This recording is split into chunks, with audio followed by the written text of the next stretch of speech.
Minister for Agriculture.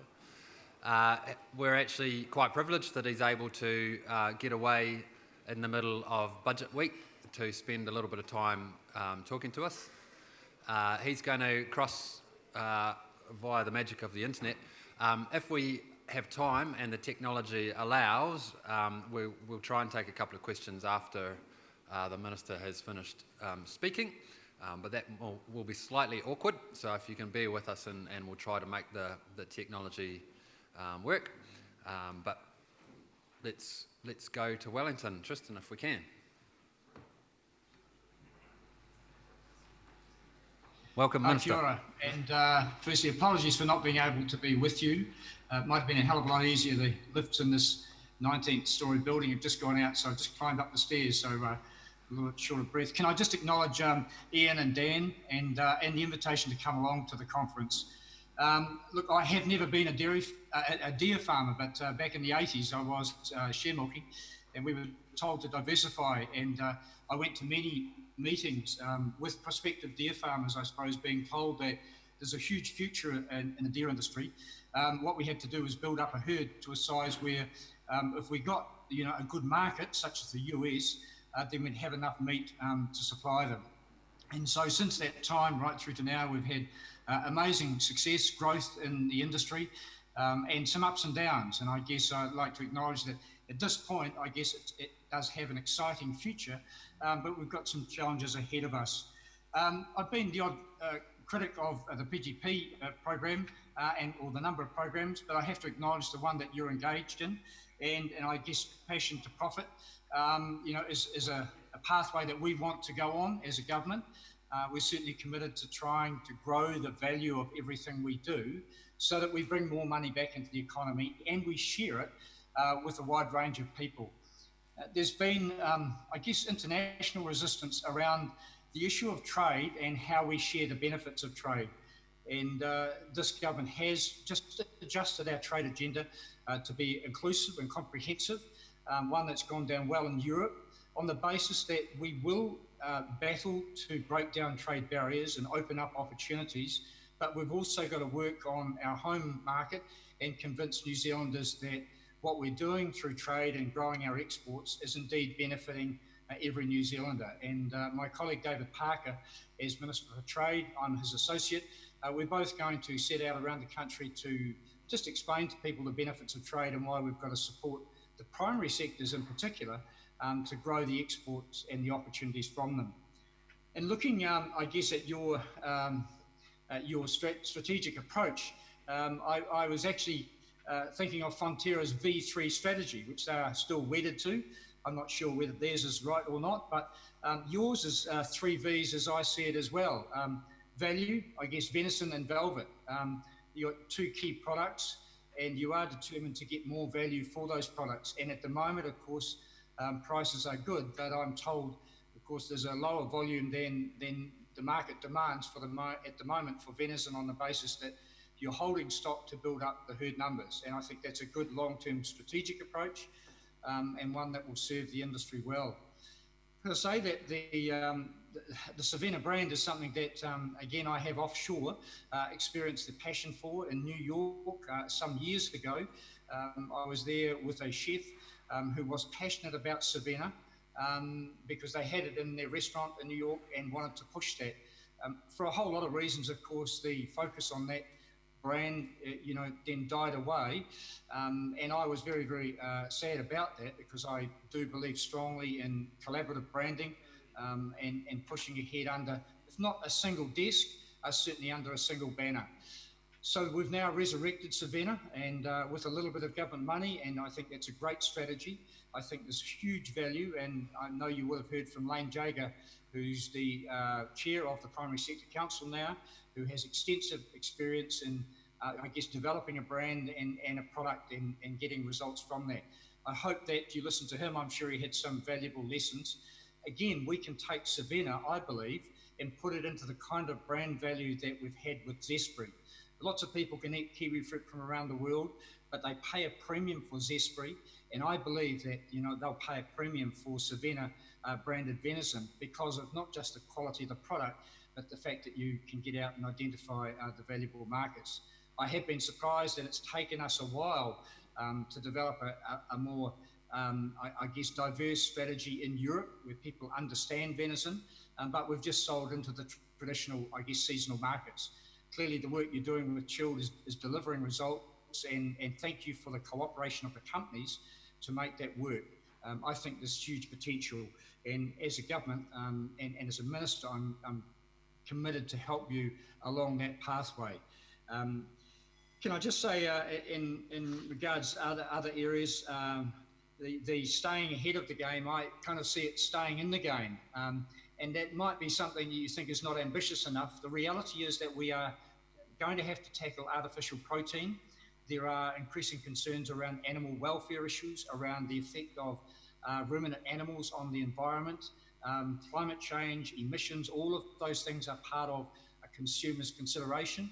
And we've got to stay ahead of the game and in the game to make sure that the premium product that we produce in protein, pasture-fed protein, that's sheep, beef, and in venison, can attract a premium in the marketplace and is seen as a better product than what will be promoted as an alternative product that might be better for the environment. We've got to make sure that our story, the integrity behind the brand, backs up what we say about the world's finest protein for the world's most discerning customers and consumers. And that is based on pasture fed, based on the best animal welfare requirements and regimes, and ensuring that our processing is done in an ethical, humane and trusted way. We are going to face,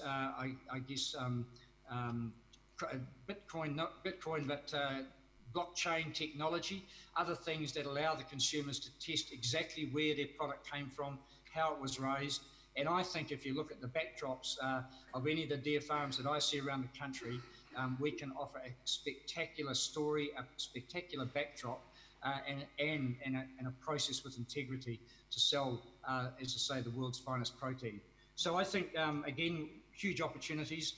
Velvet, of course, is another, success story. You're working to develop new opportunities, new uses for velvet, and clearly a huge Asian market that has appreciated this through the centuries. So I'll just finish on I guess, the less enthusiastic and I guess more somber issue of biosecurity. The livestock sector, of course, the bovine one with Mycoplasma bovis, which facing some big challenges there. What we've learned, of course, is that if we'd had a decent NATE system, we could have perhaps tracked these animals more quickly. We might have been able to slow down the spread. Regardless of that, we now have a big challenge ahead of us. You, of course, have the NATE system. I just hope that you adhere to it, all the principles, all the practices, on the basis that of not only traceability for your consumer product, but also for the value that we can offer in the case of a biosecurity incursion. So for those of you, and many will also be farmers of livestock, we're working as quickly as we can to make decisions with the industry. I had a meeting yesterday. We'll have a technical advisory group report today that will give us, I guess, the best options going forward. The two major options, of course, being long-term eradication or long-term management. And I hope that, like bovine tuberculosis, it can be focused on eradication, but a lot of work still happen. We will be making decisions and giving advice to livestock farmers before the end of May. We appreciate the pressure on some farmers because they will be contracted to shift stock. We need to give them a clear indication of what they should be doing. So look, on that somber note, I just wish you the very best. I think the industry has huge potential.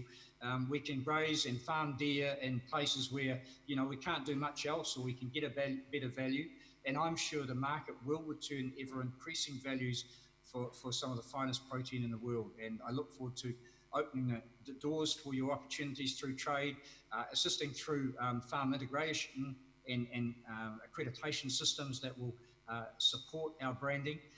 And then, of course, protecting our country through better biosecurity systems. So thank you very, very much. I apologise for not being there in person, but I wish you all the very best for the rest of the conference. Kia ora.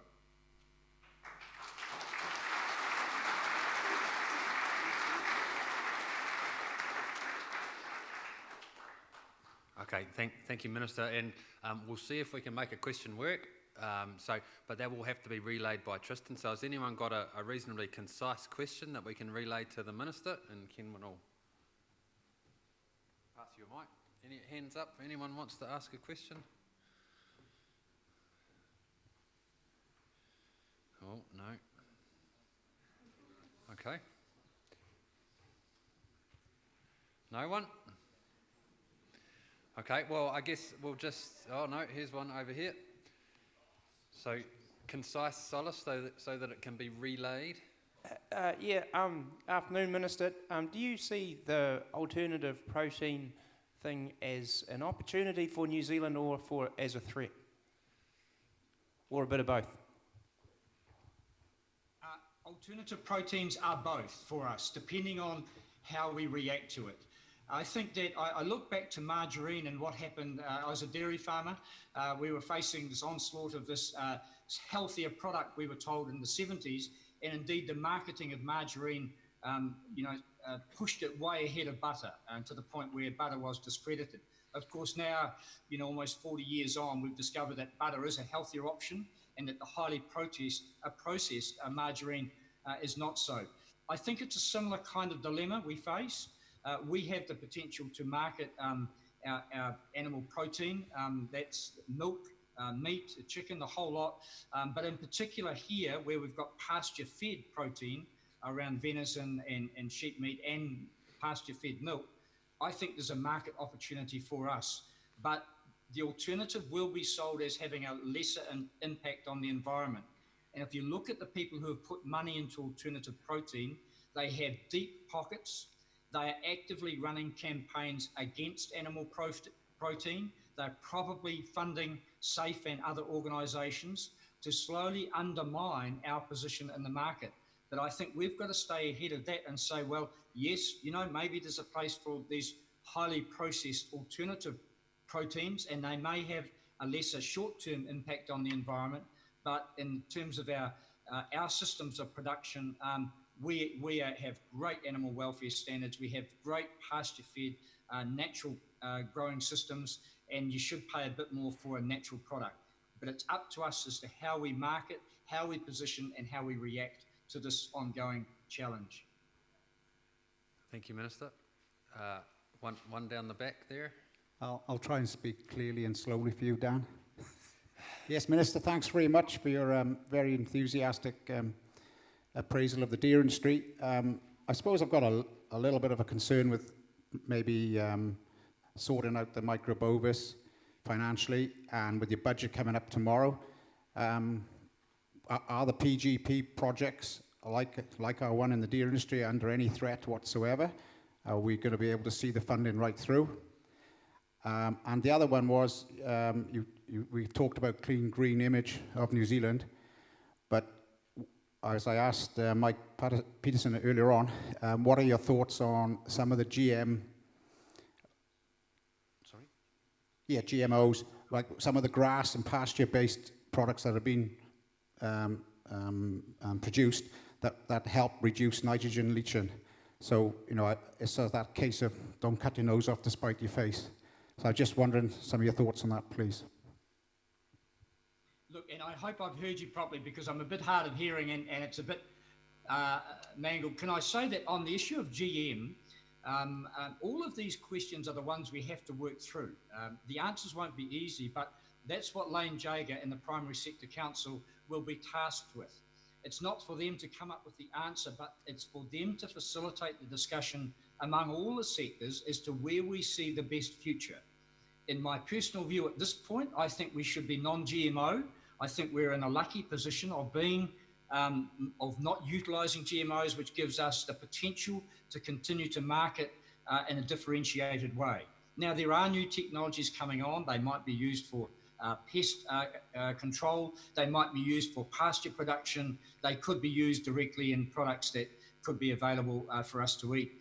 But it's not for politicians to make that call. I think it is for the industries to have a look at this issue, to be forced to look down the path to see, which is the best pathway to follow. And again, it's one of those key challenges that I think the Primary Sector Council has to undertake, because so far, actually, there's been really very little industry leadership on that issue. In terms of clean and green, look, we, relative to most other countries, we are in a really good space. We are going to continue to move to tidy up our waterways. You know, we've got to keep our animal welfare standards, just keeping in mind the reality now that we are all governed by the lowest common denominator. And I think with social media, with people with telephones everywhere, we can all do the very best at the top end of the industries and the spectacular operators. But the lowest common denominator, the person that doesn't get the best advice and is out there and flouts the law or does something, images of that can go around the world very quickly. So we've got to work together with one another to make sure that we don't have that rogue operator or someone who doesn't know any better from destroying our brand. Can I see the PGP? I think that's someone in my office better ears than I picked up on that. Look, we are reviewing them all. I have said that many of them have been for business as usual operations. And look, there is a lot of good work that has come out of them. But the question is that the best way to spend the money?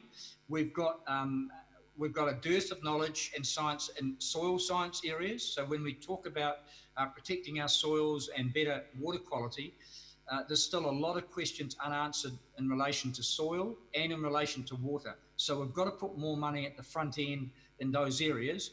Then when we talk about branding, things like supporting, you know, the passion to profit, we're not going to pull the rug from that. That's a project that will continue and get to the end of the line where hopefully we'll have, you know, a great outcome. But whether we put that money back in or whether we take on board, I guess, a Zespri type strategy, which puts a large proportion of the gross returns from a trade back into marketing. And I think that's unique to the primary sector. It's shown that it can work. I can't make a call on how much from the gross returns per kilogram on venison or beef we should put back into marketing, but it has to be more than what we've done in the past. And I guess that might mean that we can put some of that PGP money back into front-end science where it's really needed. Thank you, Minister. Any further? Looks like no. So Damien, just from me, really grateful for you taking the time out in this busy week to join us by a video conference. I've certainly taken note of the important issues that you've raised, that you're dealing with and that you see coming up for the industry. I'm grateful for that little signal you gave around the P2P program, and I really look forward to working with you in your office much more closely over the next few years. Thank you, Damien. Thank you very much. Thank you.